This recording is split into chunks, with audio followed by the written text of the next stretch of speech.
Hello and welcome to the last episode of the podcast. I'll get more to that later. And what I first want to get into is on the last podcast I talked about Andrew Yang at the 2020 presidential debate. And a lot of you guys told me that they actually cut his mic off. And I watched the footage and yeah, you guys were right. MSNBC, they totally cut off Andrew Yang's mic when he tried to interject and actually get his point across. And it wasn't just Andrew Yang, they also cut off Marianne Williamson's and also Tulsi Gabbard. I guess they real-time photoshopped a pimple on her face. It's crazy what's going on, but it's like mainstream media is totally a joke. Yeah, but anyways, what I want to get into is the 2020 Democratic polls since the election, and this is July 8th when I'm looking at them, and I'm taking a look at Real Clear Politics. So it looks like Biden has dropped from 32 down to 26, so he dropped quite a bit.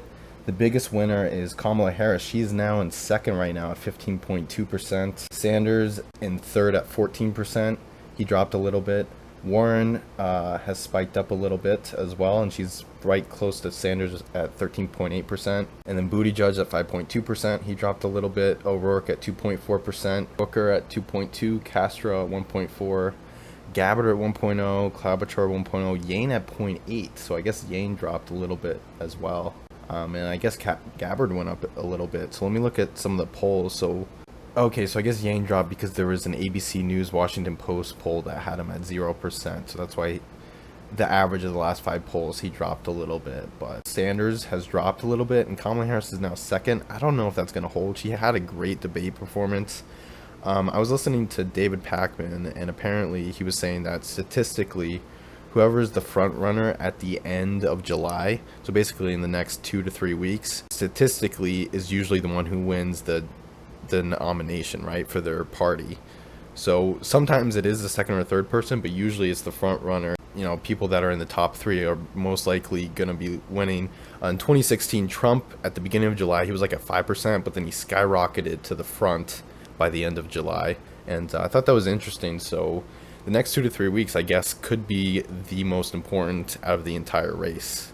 It kind of makes sense that Biden dropped off a bit. He doesn't really represent the people. He just kind of represents the establishment to me. But, you know, Yang, I'm a huge supporter of Yang. I think his freedom dividend can help a lot of people, and I think it would be a really great thing. Hopefully he'll, get on some big shows, and, it would be interesting if, some of the candidates ended up having their own debate.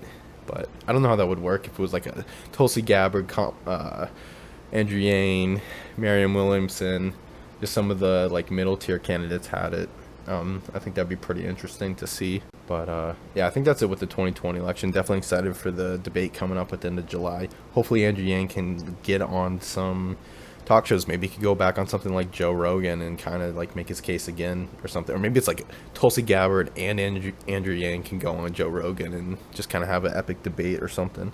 So next I want to get into some financial news, and what I want to talk about is Deutsche Bank, which is a large bank over in Germany, and they just fired 18,000 people on Sunday. I guess they had an emergency meeting and they just fired 18,000 people. And people are saying are they the next Lehman Brothers? And they're actually a lot bigger than the Lehman Brothers. And for those that don't know, the Lehman Brothers was the first bank that collapsed in 2008 and started off the 2008 financial crisis. And people are saying Deutsche Bank is doing the same exact stuff. They're having the same kind of issues. And, all the people that run the company, they're saying oh, everything's great. I did see a quote from the CEO saying we were trying to do too much. They were overstretched. They're just doing, trying to make money in every aspect, and they were just stretched too thin. And it's yeah, you think? But there's this live kind of news article I'm following right now. Deutsche Bank says that its plan for a new London headquarters will not be affected by the restructuring. This has a big impact on the 2020 election, because the best chance for Donald Trump to win is if the economy is good, right? If the economy is still going strong, that's a great kind of PR move, right? Be hey, the economy's going great, keep me in office, I'll keep the economy great. But if the economy is in recession and the economy's on fire, there's a good chance that a Democrat's actually going to win the presidential election in 2020, right?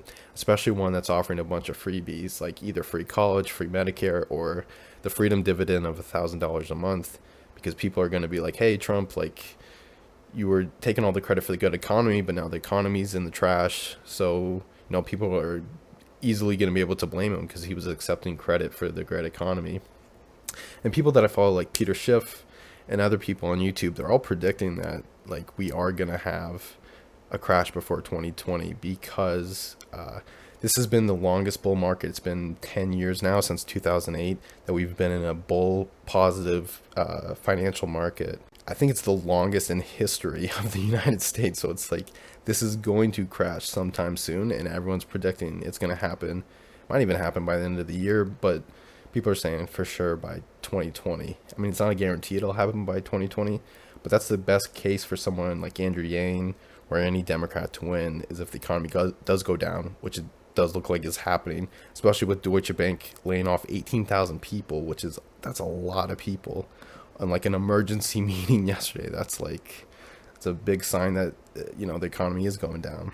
In other financial news, I've been looking at like Bitcoin as well, and it's kind of fascinating just learning about it, how it's like decentralized, and the central banks are like inflating the US dollar and all the currencies. So the idea with like crypto is that like no government controls it, no politician can inflate money. And I'm actually looking at the price of Bitcoin right now, and then it's spiked up to close to 12,000. I guess in the past like half hour or so. There's a massive green candle. It went from 11,463 all the way up to like 12,000 now. So I mean, it might crash back down, but that's the thing about crypto. It's like super volatile, but it's so fascinating. And I do own a little bit of it. I got into it like 2 months ago. It's so fascinating to be a part of.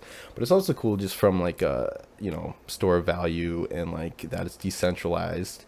And it's kind of similar to gold, where there's only a certain amount of Bitcoin in the world that will be put into circulation, so the value won't be inflated like the US dollar. I think if you look at the charts, like in the past 100 years, it's like 99% of the value of the US dollar has been disintegrated. It's completely gone away and devalued. So having something like gold, silver, or crypto is a way to kind of off balance that. I never got into it the last time around, but apparently like it's done this 4 or 5 times where it goes parabolic, and then it kind of like consolidates back down, and then it goes parabolic. So like the 20,000 that it went to back in 2017 or whatever, like that apparently has happened throughout the entirety of Bitcoin being around for about 9-10 years. Like it's just a cycle that happens. That's not like a one-time anomaly. It's like, no, it's always happened. If you look at the chart going back 10 years, it always does that. So people are predicting like 100k or 200k Bitcoin, and it might get there, it might not, but it's like, what, based on the history, it's like it looks like it's it could definitely happen. But I'm not I'm not a financial advisor. I'm just interested in this myself, and it's just interesting to see, especially with the economy potentially going into recession. It's like stuff like gold, silver, and cryptos probably going to go up as well. It could be like a perfect storm. It's definitely fascinating to check out. For the podcast, I also put it on Google Play, I believe. I searched for it, I couldn't find it, but I think it takes a couple days for it to show up in search results. But yeah, anyways, yeah, that's it for this video. If you like this video, give it a thumbs up and subscribe for more content like this. Thank you for watching. Bye.